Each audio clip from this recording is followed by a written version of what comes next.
Միամիտ մարդ չի ու հոգեկան իրա նորմալ է այդ խորամանկ մտածված քայլ անում կամ մի մաս էլեկտորատ որ ինքը պոկում է տանում է իրան մի հատ անձնավորություն կար որ այդ հայախար այդ պուբլիկացիաներ էր անում հիմա այդ մարդը նստած է Ամերիկայում իրան պետք է որ այդ էլեկտորատը տանի ինքը իրան այո այո խելոք մտածված քայլ է անում Շատեր ասում են, որ հոգեկան վիճակն է անկայուն։ Կարա այտենց ցույց տա, բայց իրականում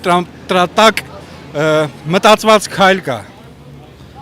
Խորը մտածված քայլ կա, ճիշտ է անում, ասենք ինքը իր տեսակետից ճիշտ է անում, մեր ժողովրդի տեսակետից կատաստրոֆա է, որ ժողովուրդը իջնի այդ մակարդակի